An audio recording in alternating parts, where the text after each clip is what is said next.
the link later on.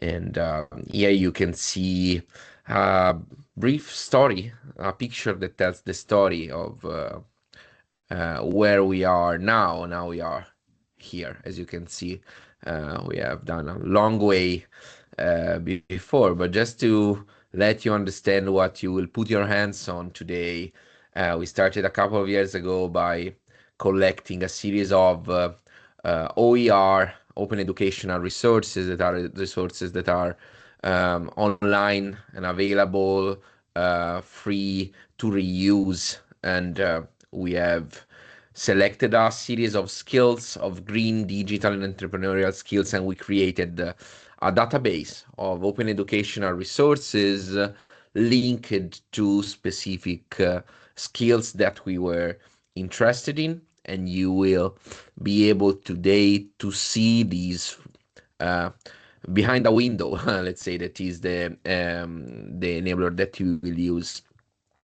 We have analyzed all these educational material and using natural language processing techniques, and then we feed two enablers, and these enablers is the one that you will see today, that are the enabler for educators. That is nothing but a way to interact with pedagogical knowledge that is already there, and that will help you in designing new courses in an easy and fast way, supported by generative AI.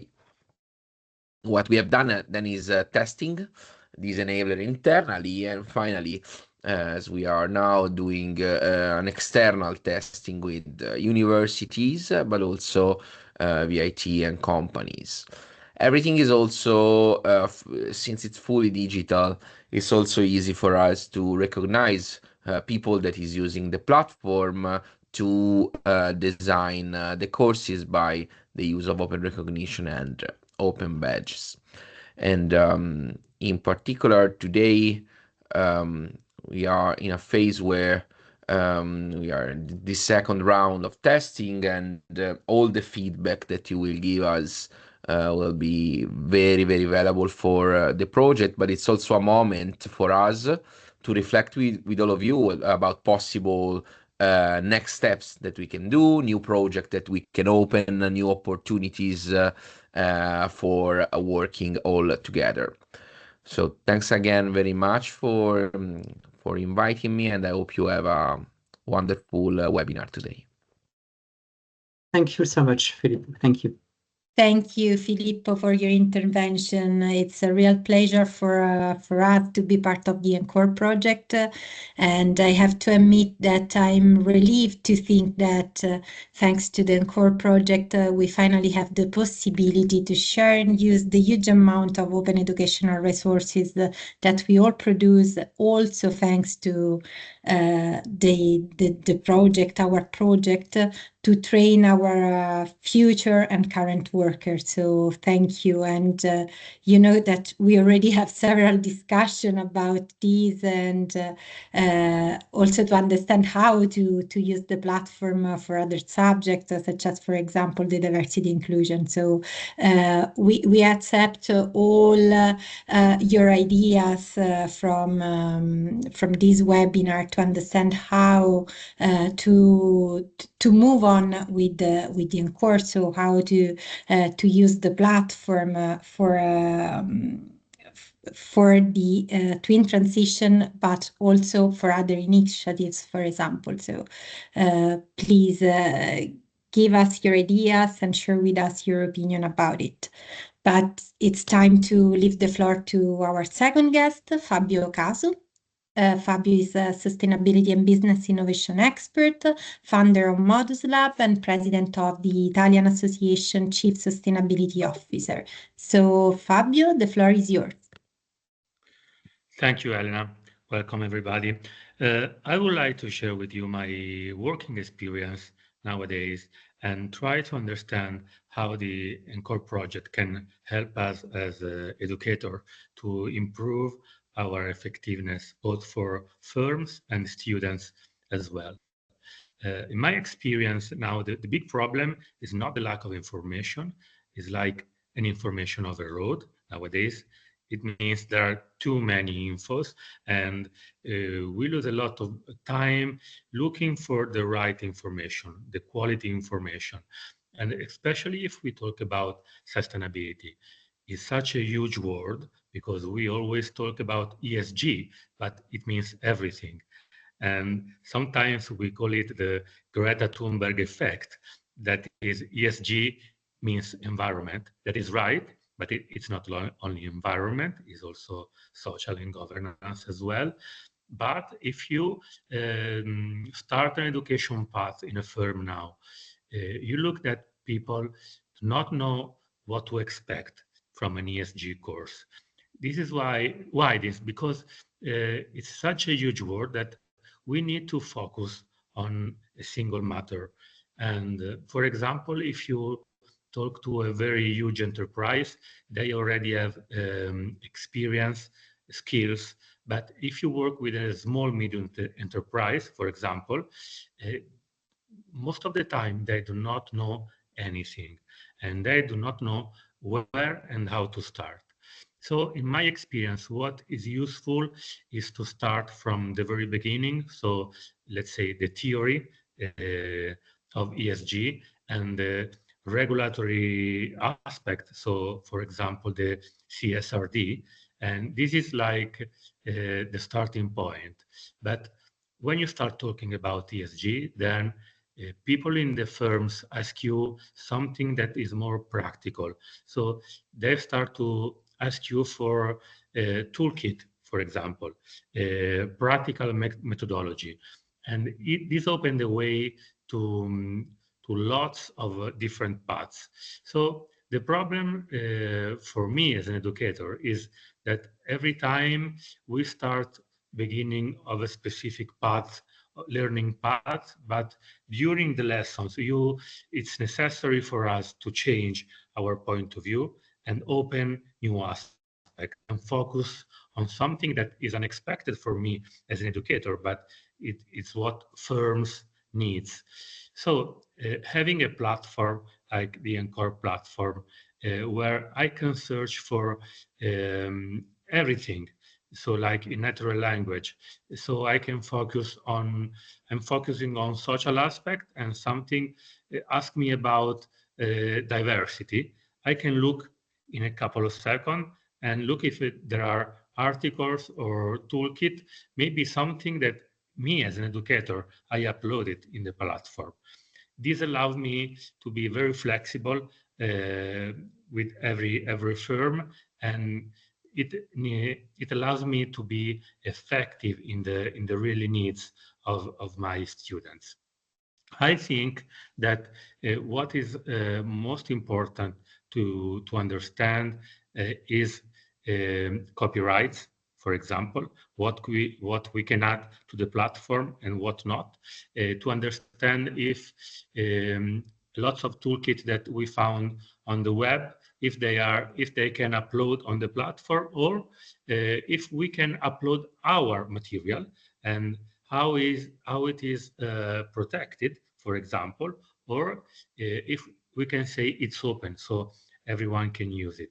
I think that in an open platform is also an open mind platform. It means that nowadays what it really necessary is to share information, is to share toolkit, because it's not a secret, the methodology. It's not the toolkit that makes the difference between a consultant and another. It's the analysis that goes beyond the toolkit. So I think it's very useful to create some path, even from the single user of the platform, in order to share it as a thought. So it says, in my opinion, the steps are 1, 2, 3, and 4. I can even upload my toolkits and then say, okay, let's use it. It's open for everyone, because the difference is on the analysis that everyone can do on a specific firm. So I think that this is valid for sustainability and for digital aspects as well, even if they are sharing most of the things, because it's impossible nowadays to think about sustainability without thinking of digital. and vice versa.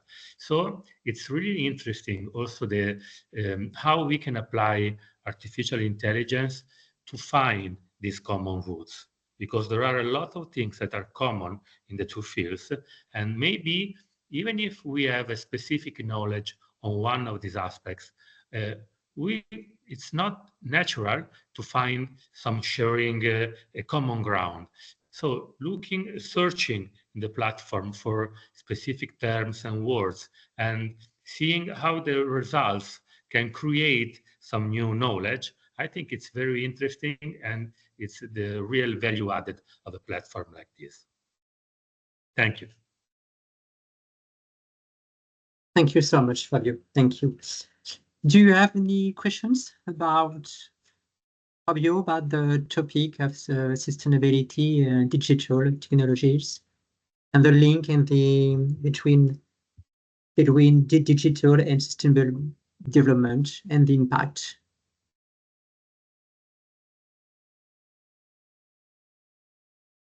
No? Okay. Thank you, Fabio, again. Now I'm gonna leave the floor to Antonio. Antonio is gonna show us and explain how to create a learning path about this topic. Antonio, it's your turn. Thank you. Let me share the screen. Just a moment. So do you see my screen, right? Yeah, thank you. Yes. Okay, good. So, hi everyone. So what I would like to share with you today is, in general, what we have done in the Encore project in terms of implementation of the platform that was already mentioned by Filippo. So, and how we can exploit this platform and use it for a specific topic that is digital and sustainability that we are talking about today. So, in general, then, so what we did in Encore, we try to understand how we can exploit the AI in education. And as you can see from this chart, we have four different angles where we can use AI. And of course, we start from the student support. So we want to support students. And we can do this through personalization and through adaptive learning. So in the sense, we need to evolve as we were listening before, we need to personalize the content for the students, and we need to adapt the learning for specific students. So we cannot, in some way, generalize the education equal for all our students. AI can support this in order to create and to make the learning more creative, so very dynamic. Of course, we have other aspects like detection of psychological distress or bullying or violence. That's nowadays is a very terrific problem that we need to take into account. We need also to support the students that are dropping out the school, and we need to be very operative on this in order to have an impact on what we are proposing for the students. In the other part of the chart, we have the support for the teachers. So if you want to have an educational impact, we need to have the possibility to create lesson and plan in some way the content of the lesson. We need to have automated feedback and evaluation, so AI can support in automatize something that can be suggested to the teacher and should be evaluated. We need to enhance the learning path with AI, so it means that we can create a template of a learning path, but we can iterate the communication with AI in such a way to propose to the teacher new material, new content, in order to make the learning paths very dynamic and very specialized for a specific need. And of course, we need to monitor the class and provide to the teacher a management tool in order to understand what is let me say, the status of the comprehension of the learning, and revise accordingly the material and the learning path. So the enabler, the tool that I will show you today, is in this part of the picture. So a tool that supports educators in customizing teaching materials and support the teacher to create a learning path in a very dynamic way. So this is part of the Encore project that Filippo already introduced before. So here you can see the website already shared in the chat. You can see also the set of partners involved from the university and from the training system, the training domain. Um, um, what are the objectives of the projects? So, of course, we need to contribute to the teaching and the recognition of skills. But we do this in three micro trends that are the digital skills, green skills, and skill for companies for training people that must enter in a company and start to work in companies. Of course, we exploit the concept of open educational resources as a core element of the platform in order to share material, but also to make this definition of the learning path very dynamic and different by from one teacher to another teacher. Of course, we collect these OERs, but we exploit them in order to support the educators to design what we call the educational pathways and provide a way to customize them. So to make them very variable, respect to the class, respect to the age of the students, and respect to the learning context that we want to design. In order to do this, we have implemented tools that exploit AI and in particular generative AI technologies in order to support the teacher to make these management of OERs and also the learning paths very dynamic and very personalized. So this is the picture that you have seen, but in general, a part of the pilots testing that Filippo was mentioning, so we started from the collection of ERs that are the material that could be reused by the teachers in a different context, categorized by three different sets of skills that are the skills that you can see on the left side of this database. What we did, we memorized the OERs in our database, in the Encore database, through complete annotations, in the sense that we annotated the OERs respect to the concepts that these OERs can provide during the lectures, during the learning paths, and also the relation with the skill. So this means that we build on a map of concepts, so the connection between the concepts that are provided by a specific OER. This is why in this graph you can see that a specific concept is linked to an OER, means that the material that we search in the database is linked to the specific concept that the teacher would like to pass to the students and to reach at the end of the learning path. So as soon as we have this map of concepts, we have built on top the two enablers, so the enabler for the educators and the enabler for the learners, that are the two main tools that we will see today, that have been developed not simply using ICT knowledge, but especially the pedagogical aspect. So this means that all the tools that you will see now during this webinar have been developed thanks to the requirements provided by pedagogical experts. So this means that we provide the specific steps that are correct with respect to pedagogical guidelines. And this is, in my opinion, the main power of the Encore approach.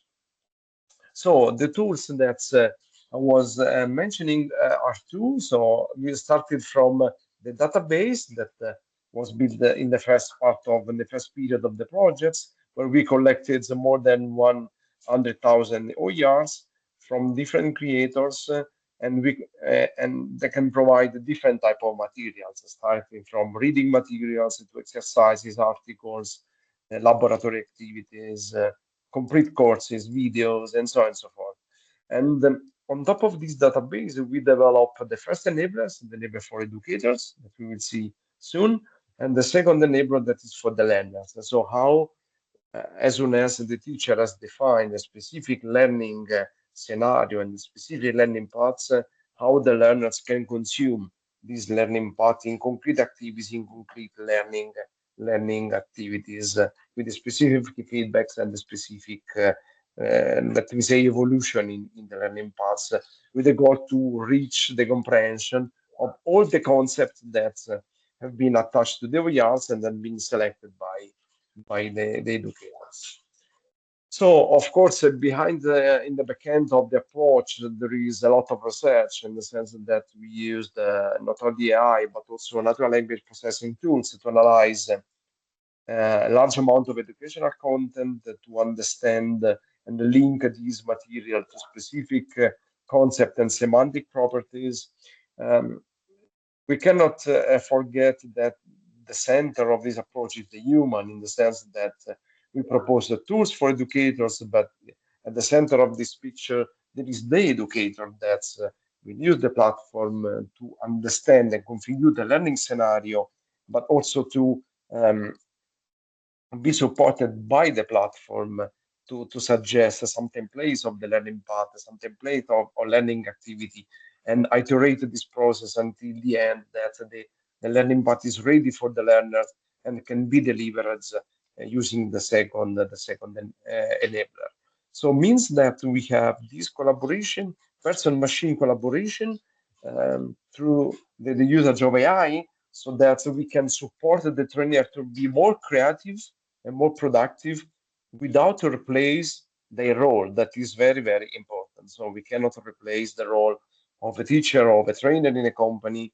We can support them with the technology, and we can, let me say, trigger more creativity in these roles, and that is very important and is very time consuming.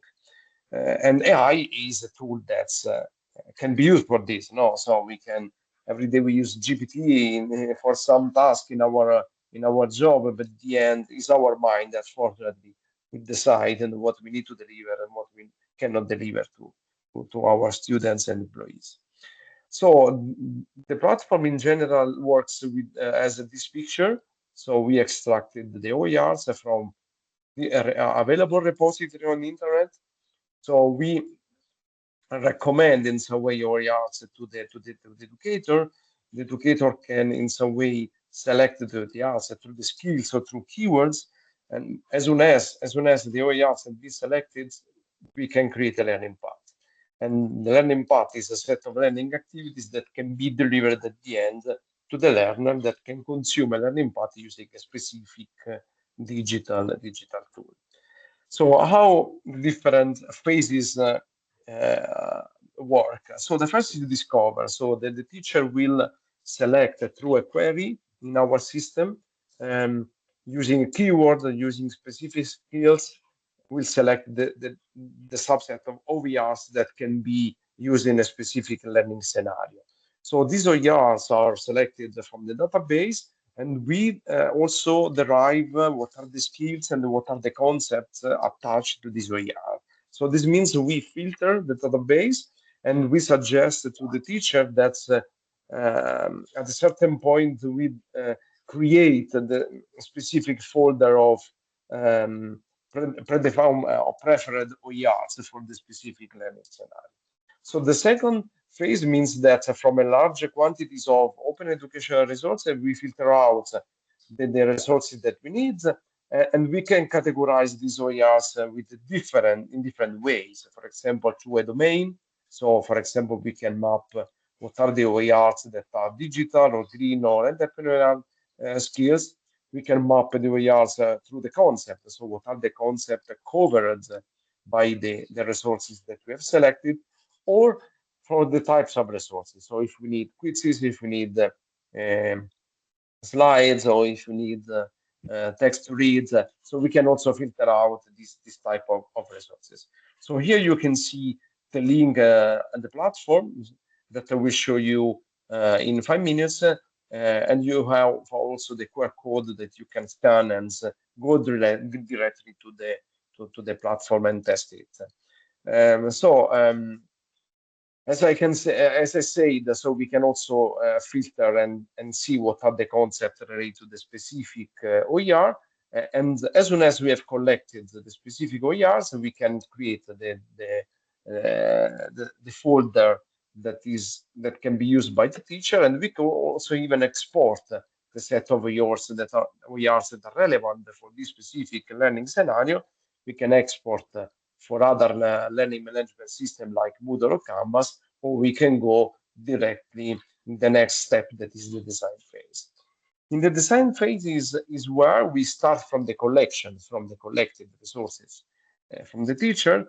And here we can analyze deeply the OERs. So now we can filter out, we can decide which OER we can use in the next step. We can also understand what are the concepts here that we want to select and we want to in some way provide to the student during the lesson, and we can progress.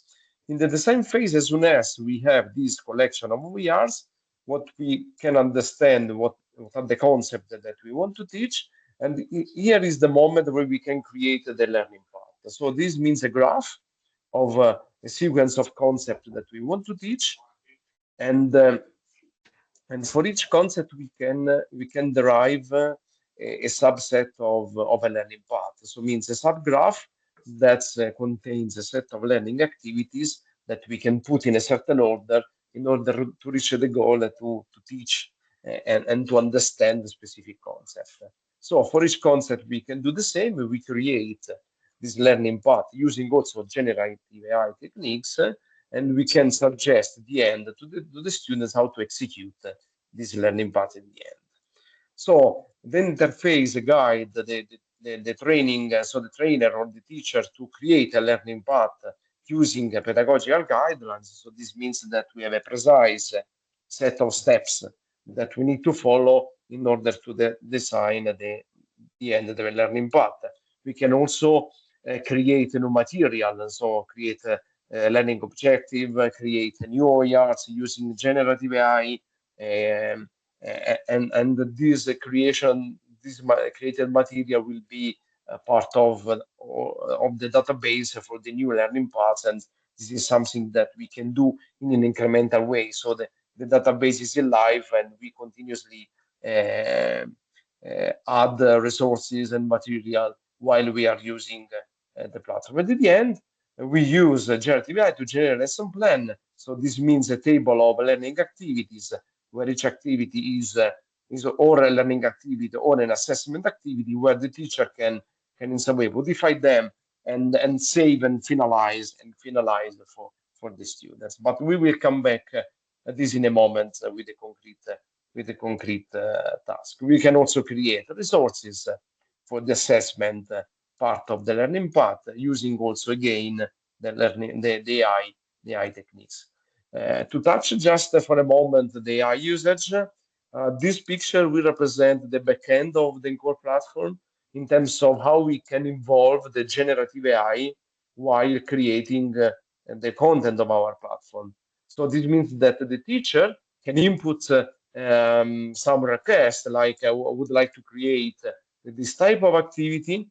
We transform this request, that is an abstract request, from the teacher to a concrete request to the LLM. So this means that we have a processing in the backend that will transform the request from the teacher to a concrete prompt for the LLM.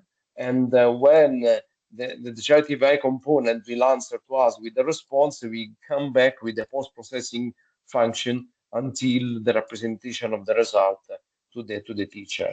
So we have implemented a set of APIs, so a set of generative AI facilities like analysis of text, the creation of a learning objective, the analysis of a learning objective, the generation of a lesson plan, so a complete lesson plan, based on a specific learning objective, and until the generation of a specific learning activity, like a quiz, like an open question, like a true or false, or like a summary activities, and so on.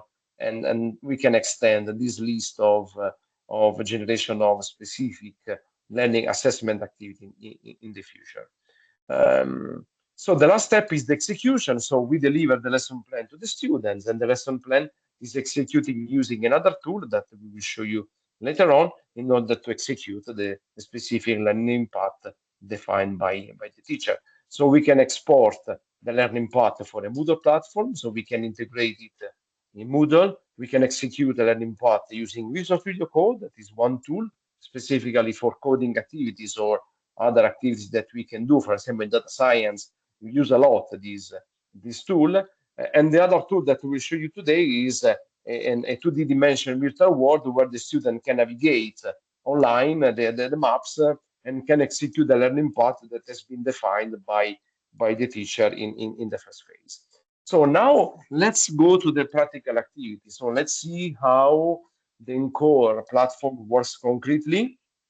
So and for this, let me jump to the real tool. So so the platform that I have shown before in the slide is this. So you can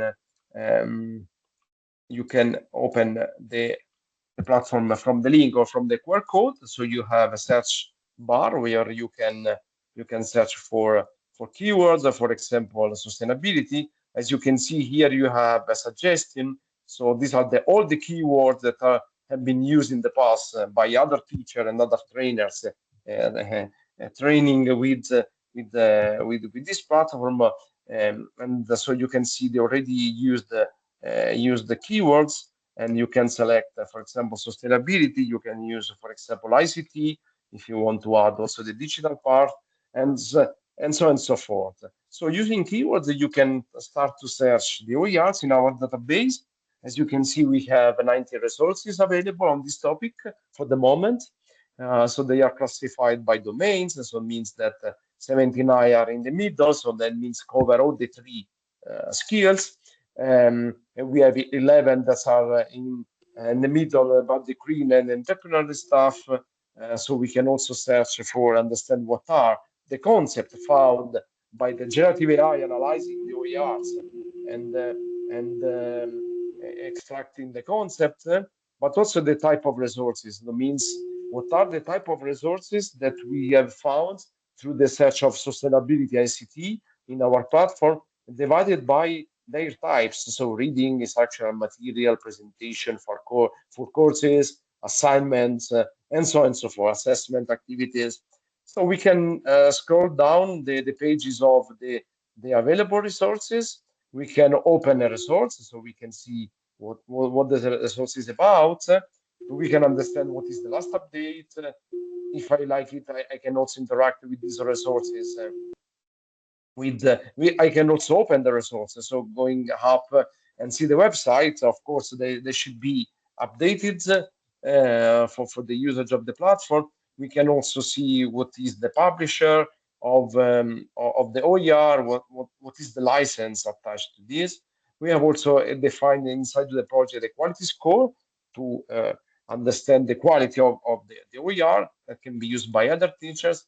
And if we like this OER, we can also save the resource in our selected collection. For example, I can create a new collection called webinar on sustainability, and I can save this. I can also save this in a new folder, and I can go directly to my resources to see what are the resources that I have collected. For example, these resources here in the previous learning path, I collected a lot of resources that's important for the teacher in order to be used in the learning path. So as soon as we have this collection, we can download it as a JSON file that we can import in another system like Moodle, for example, or we can progress in the sense we can go directly to the design phase where we can follow a specific pedagogical guide. Okay, so starting from the educational scenario, so that describe the current scenario, so the experience of the teacher, what is the educational context, for example, the university, what is the dimension of the group, so medium, a class from 11 and 50 people, what is the experience of the learners, so beginner, for example. So we can go next. We can now select what are the resources that we want to use in our lesson plan, for example, the first folder, and they want to introduce what are the OERs that must be used in the generation of the learning path, and in order to generate the learning path. So as soon as I have done this, I can also add the specific skills. For example, these are the skills that I added previously, but I can also other for example, I want to teach also some ICT and what is the impact for for the energy consumption of the hardware. I can also add other economic analysis and so on and so forth. And I can also define what is the level of the learning, in the sense using the blue taxonomy. So we can select what is the level of learning that we want to reach. For example, the first level, remember, we can select also the verb that must be related to the learning objective. For example, the first 4 verbs. I can set the context, for example, create a lesson plan for educator with junior experience. So in some way, this is a default sentence, but the teacher can also modify it. And then now we can generate a learning objective. So we can ask to the generative AI to generate a learning objective for us. And this generation take into account in some way the generation of the usage of the keywords and also the context and all the information that I have selected before. So we can generate a learning objective, and the AI will provide you 2 learning objectives. So learners will be able to record the definition of sustainability and urbanism. Learners will be able to list the key components of a paradigm shift towards sustainability. And of course, we can also add other learning objective. We can modify the learning objective created by the generative AI. So as soon as we have the learning objective, we can generate a lesson plan. So we can ask again generative AI to prepare the prompt. So the system will prepare the prompt for the generative AI, and the generative AI will create a lesson plan considering the learning context. So it's not the generation done from zero using the complete LLM, but is a contextualized usage of generative AI, because we pass all the information of the learning design and all the information and all the OERs that we have filtered. So here we can introduce, for example, the name of the course, sustainability course, for example. And we can see here the table generated by the AI. So it means that the AI has proposed a template to the teacher where we can have a learning or an assessment activity. For each learning activity, we can have different type of activities. So in this case, they propose a listening to a lecture. So we can listen a lecture. We can also generate a description of the lecture. So we propose learning material or making list or watching material, identify keywords, listening to a lecture. We can do also assessment, like true or false assessment, or identify keywords, or matching exercise, and so on. This is the template provided by the generative AI. So we can also save it as our lesson plan. We can also edit. It means that we can also move the activities in the order. We can also introduce a new assessment activity, for example, with fill the blank. We can modify the description of this activity.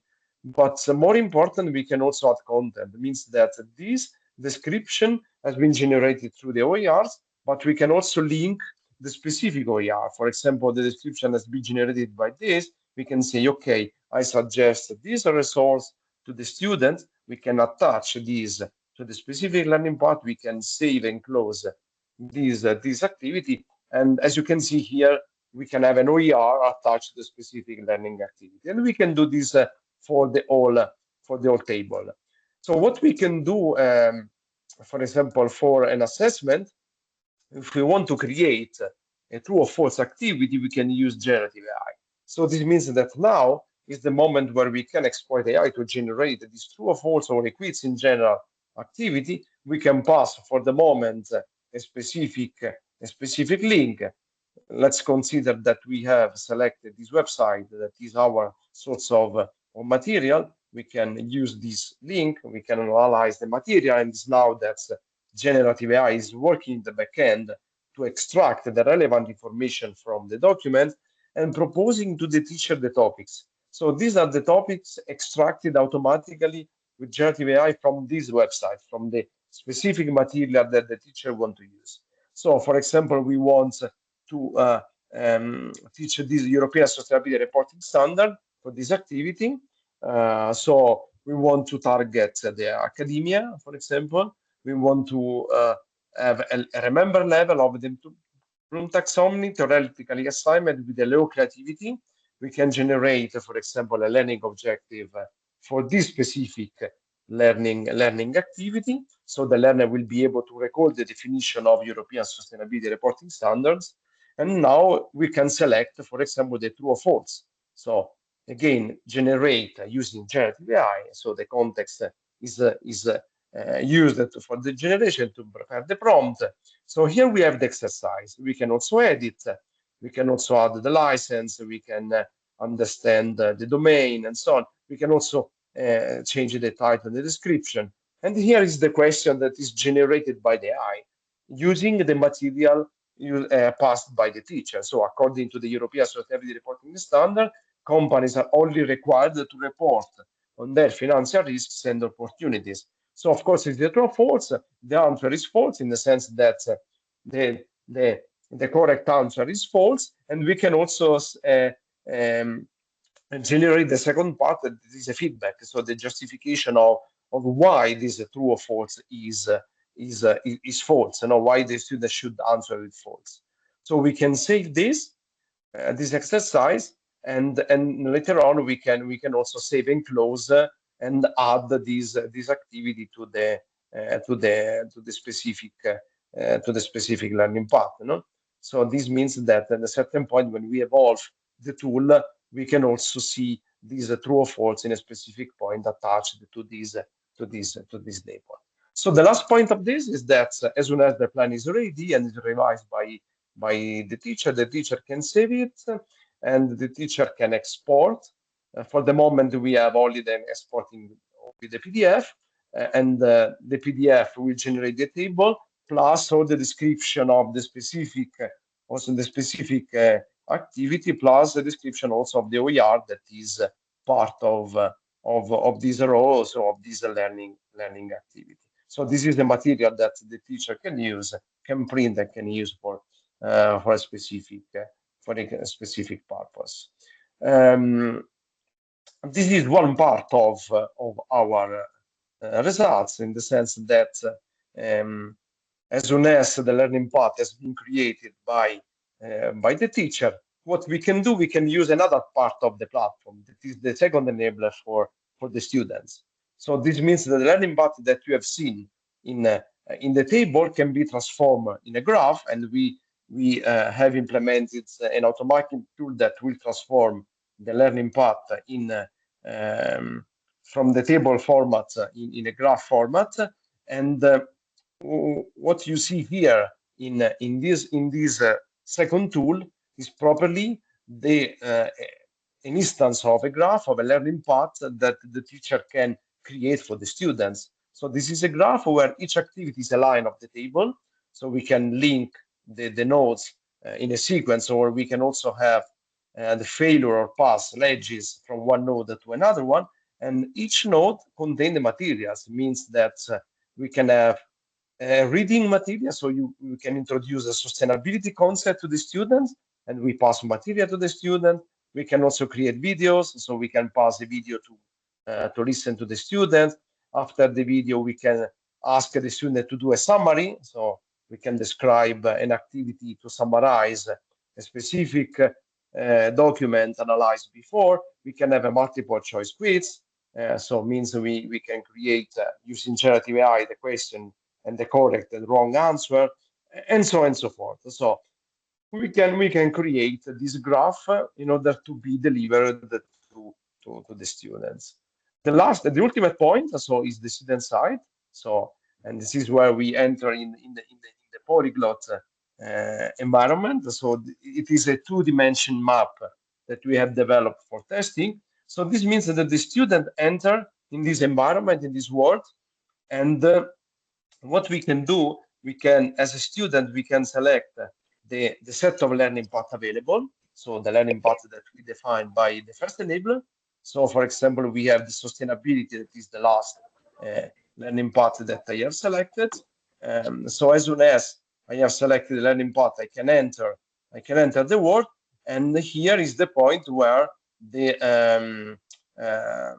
the system will ask to me to follow a specific zone of the area. So it means that I can enter the specific learning activity. So let me change the browser just a moment, because with the sharing of the screen is a little bit a problem. Let me check here. Okay. Let's see if it works better here. So the student will open this environment.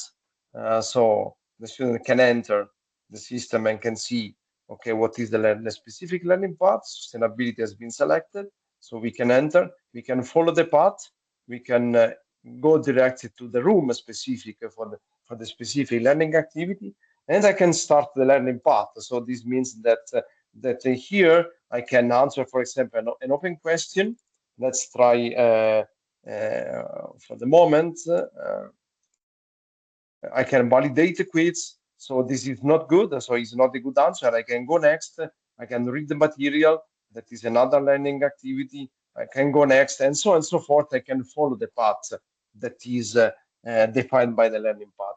So here we have this web app that is devoted to execute a specific activity. So we can also go to a collaborative activity in this zone. We can also have a peer review directly with our teacher, with our trainer. So this is a webcam that is open up, and if there are other students inside or the teacher inside, we can have a peer review, and so on. We can also have a Visual Studio Code activities, so programming with other colleagues, and also the selection, as you have seen before, of the specific learning path that we can select, starting from machine learning, food science, and all the specific activities. So we can enter again with another learning path that is for a different topic, and we can also follow this. That is for ICT, for example, we can have a multiple choice question activity for machine learning comprehension. We can validate the activity, and so on and so forth. We read again to understand better. So we return to the quiz, fail again, and so on. Okay. So this is the concept that we have, and this is the last part of my presentation. So what we have seen is that our platform is based on, let me say, on some aspect of prompt engineering. So we use prompt engineering to enable the Encore platform to generate content and also to validate the learning path execution. And we have the two parts of the coin. So the Encore platform, the polyglot enabler, and the last one is the work adventure environment that we use now to provide the students a gamified environment, and an environment can be used to execute the learning path. So of course, we would like to receive feedback on this. I leave you with some references, some publications that are related to this work, especially the implementation of the platform, and some books that are related also to the use of AI in education and what are the challenges and opportunities of generative AI in this in education and training. So I hope that it was not so much long for the time that we had. So I'm here for your questions and comments and suggestions and so on. Thanks a lot. Thank you so much, Antonio. It was very comprehensive, clear. It was very interesting. It was very, very perfect. And now, do you have any questions about the Encore platform and how to design a learning path? One question. Yeah. Thank you. Hello. Good Hello. evening, everyone. Thank you very much, Antonio, for the presentation. It was like really, really interesting. I got a question. How do you choose the OER during the? Good question. Good question. Let me share the screen just a moment. Yeah, sorry. Thank you. Yeah, no problem. So the there are other components in the platform. Okay, so for example, we have filters, so you can start from the selection. So we have an advanced search that we haven't seen, but you can also filter by domains. You can filter by resource type of resources, or you can filter by the audience, so which audience you are targeting. Okay. Another possibility is, as soon as we have filtered the first set of resources, 19, we can order for a different um, way, in different way. For example, now we have filtered in as a first proposal to the teacher by the quality score. So we put the highest quality score on top, and the other after the top. Okay, but we can also understand what are the more liked resources, for example, no, or how much times the resource has been used. Okay, um, by title, for example, in alphabetic order.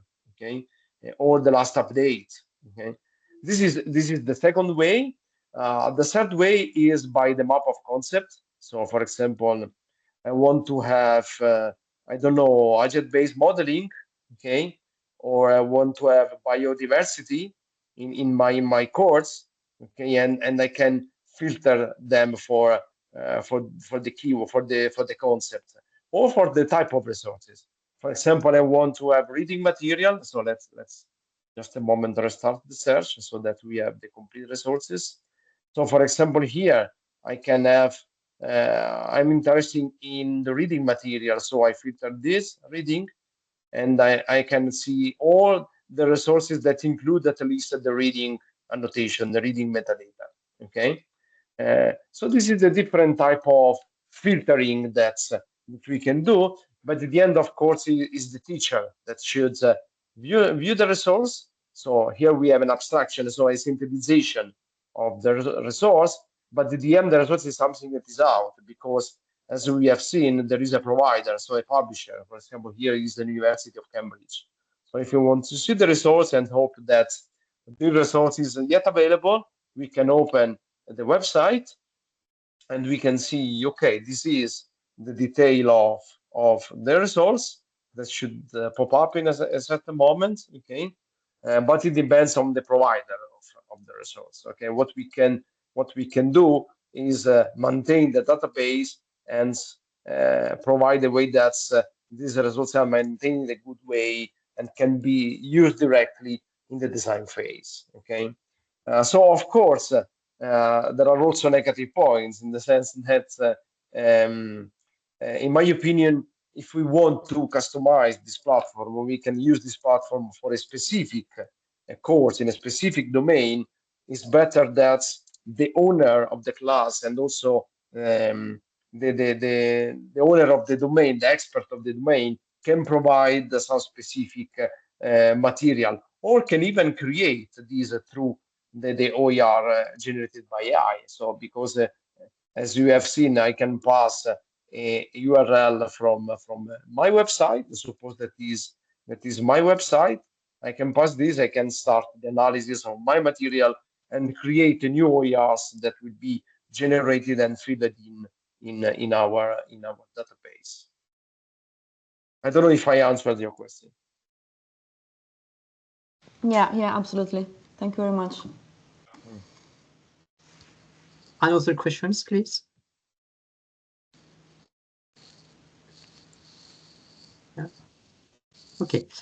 For your information, I shared on the chat the link to take a look on the Encore platform. Do not hesitate to check out if you like. Okay. Thank you so much. Now it's time to finish, and to suggest you to scan the QR code to fill in the question. I'm gonna share my screen right now. Okay. Is it okay for you, for everyone? Yeah? Yes. Okay. It's a Google Forms, and I'm gonna share the link on the chat as well.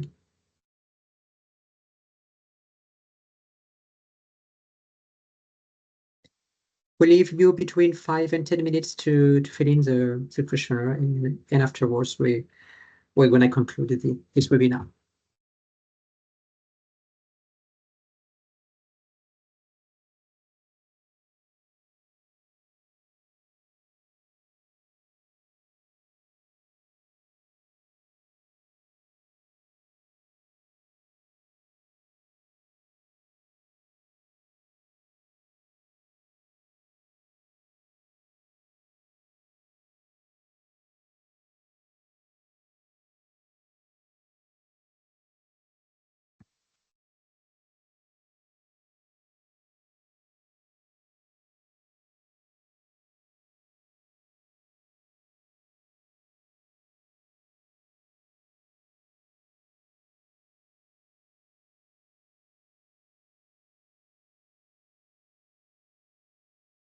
Before closing the webinar, Stefan, I want to thank you and Giulia for the organization, and of course Filippo, Antonio, and Fabio for the intervention. Thanks a lot for participating.